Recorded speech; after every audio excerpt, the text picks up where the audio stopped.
Like we were saying, you have to be baptized in order to hear from the Spirit. We're spirits, not flesh and blood. You're always going to be fighting against the Spirit. The thing about baptism is that that's where the wisdom and the knowledge and understanding comes from. So if you're not baptized, then you don't have that connection spiritually with the Lord. We all natural, need super, not the man. God's plan comes together no matter the weather. Trust in Him, believe in Him. Because of Him, we can do it.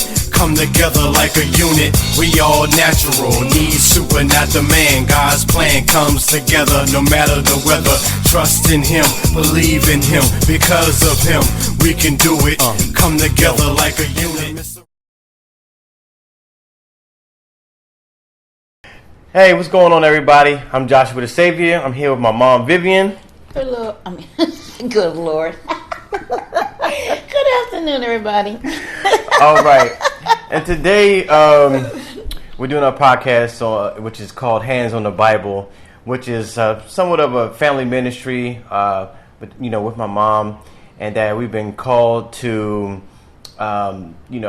spread the word of God to create disciples. And this is one of the ways and one of the platforms that we, wanted to put together to create our ministry. And today we are discussing baptism. This is our second episode, and we just want to be obedient to the word, and we want to do our part when it comes to building the kingdom. So thank you for tuning in. All right.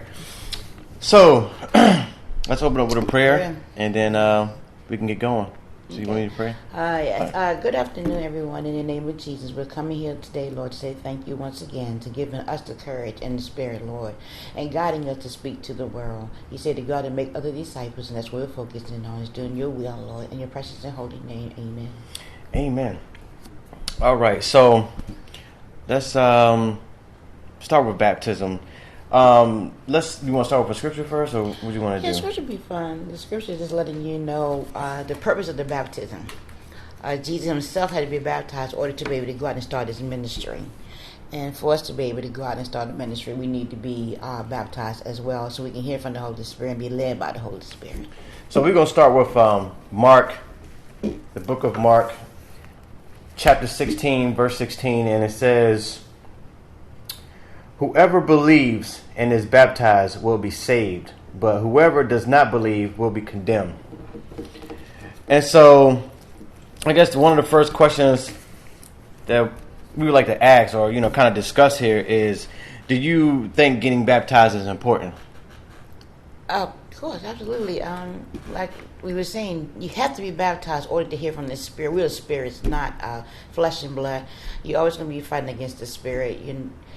The thing about baptism is that that's where the wisdom and the knowledge and understanding comes from. So if you're not baptized, then you don't have that connection spiritually with the Lord. So we have to be baptized in order to hear from Him. He said that my sheep will hear my voice. So we have to be baptized in order to be to hear from the Lord. He can hear from us. Yeah, absolutely. I mean, that was one of the things that it says in the Bible that, when Jesus got baptized, John the Baptist kind of discouraged the idea, because he's like, you're God himself in the flesh. But, Jesus mentioned to him that you have to do things in order. And in order for Jesus to go out and minister the word, he had to receive the Holy Spirit, which by receiving the Holy Spirit, he had to be submerged underwater.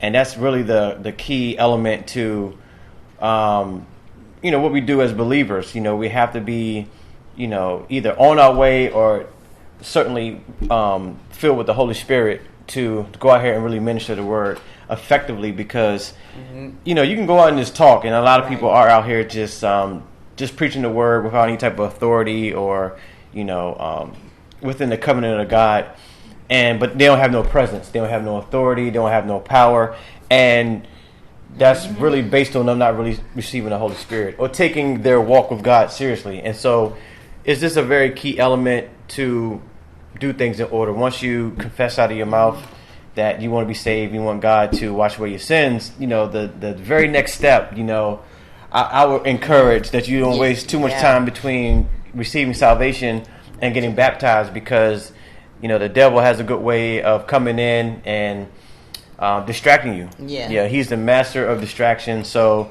that's something that I think we did. I can't remember when I was a kid, when I got baptized, was it, we receive, salvation and then we got baptized immediately? You have to receive salvation first. No, I'm saying, was it like when we got saved? I don't know the time span in terms of when we got. First of all, he was raised as a Catholic. So Catholics between the ages of 12, around the age of 12, you go and get confirmated. You have to make your confirmation. That's when you go and receive Father, Son, and the Holy Spirit. So that's when you were first saved. But when you're 12, you don't really know what's going on. But you were, receiving Jesus at that time because it's a ritual for Catholics. So I would say 12. Yeah, 12. No, it wasn't 12, man. You in 7th grade. You're 12. I remember getting baptized at 8 years old. No. Oh, was it earlier than that? That's what they consider receiving Jesus. Or so getting baptized, you were probably... No, you had to be a little older than that because... Okay. Yeah, you had to be a little older than that because I hadn't even started at the church at that time. So, gotcha. Yeah. Okay. So you had to be probably maybe 14 or something like that. Yeah. Oh, wow. Okay. Yeah, because 12, you received the Father, Son, and the Holy Spirit in your life. But as far as being baptized, I didn't even get up to that church until like... Oh, yeah. No, it wasn't 8. It was, I want to say it was 8th grade. I don't know why I say 8. Yeah, yeah, like it was like me going into middle school. Mm-hmm. So whatever age that is like 12, 13. Yep. Yeah, okay. Yeah, you're right. All right, cool. So, so that's why I just think it's very important because once you receive the Holy Spirit, it is something that comes over you, and it's hard to explain. It's just like when the hairs stand up on your body, or you get chill bumps, or you just feel something that's different about yourself because you can feel the power of the Holy Spirit. Now, just because you have the Holy Spirit in you, you still have to take action. Yes. The Holy Spirit's not gonna move you like a puppet. So you have to really be serious once you get baptized to want to take on that duty. I know that a lot of people may not know their purpose, or they might feel like they're not called. But if you're going through this transformation in life and you're taking necessary steps to get saved and receive salvation and to get baptized, I mean, you already made a commitment that you wanted to take it on. And a lot of times, some people may be more aggressive than others, but I would think just as long as you're doing your part, because you do want certain pastors and certain individuals and believers to really go out here and be on fire for God. I mean, we see more people on fire for things of the world, but not Christ. And so it's some people that's believers that may be very shy and timid to want to spread the word of Christ, but in other areas, whether it's a sporting event or me screaming at you. Birthday party, you're head over heels excited. So we once you take that step, we just want you to have the same enthusiasm because that's pretty much where the Holy Spirit is going to help you to get over that hump. Yep. Well, the scripture tells you that he wants you to rejoice and be exceedingly glad in all things that you're going through in life when you're being tempted and you have trials and tribulation and long suffering and pain. He wants you to rejoice. It's easier said than done unless you're actually following the lead of the Holy Spirit. Because he'll give you that peace that you need within you to be happy about situations that's supposed to be devastating. We all going to go through and be challenged, but the key to it is to seek the Lord first and let him handle all your stress. And he says cast all his worries and concerns on him because he loves you. But you won't feel that love until you actually get baptized in the Holy Spirit. The Holy Spirit is like this warm, comforting, soothing, warm blanket around you. It covers you from your head to your toe. You feel really relaxed when you allow the Holy Spirit to come upon you and lead you. But when you're trying to do both in the world and in the Spirit, you're always going to be just bobbing, left and right, shaky, weird sometimes. You'll laugh if you is intoxicated by something, but the Holy Spirit is intoxicating too. Yeah. But you don't know the intoxication until you actually allow it to come upon you.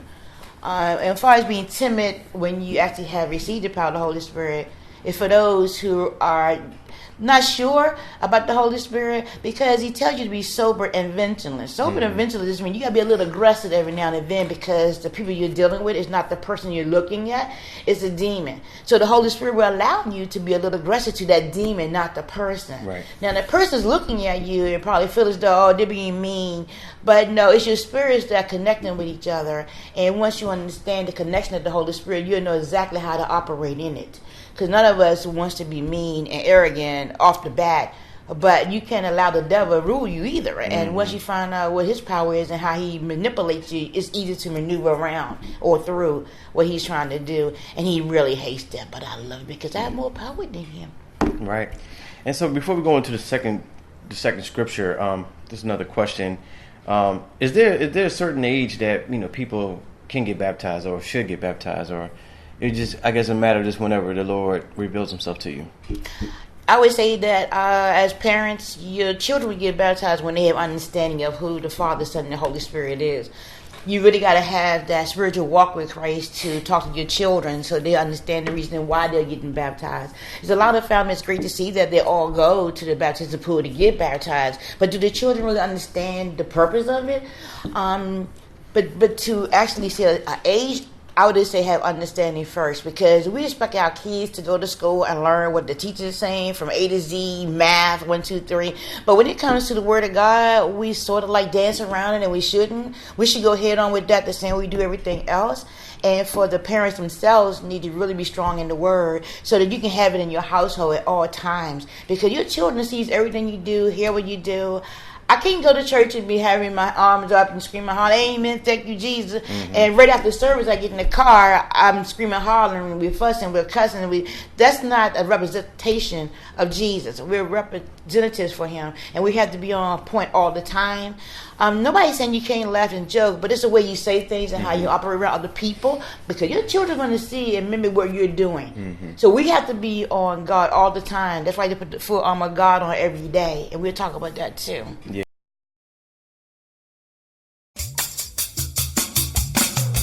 We all natural, need super, not the man. God's plan comes together no matter the weather. Trust in him, believe in him. Because of him, we can do it. Come together like a unit.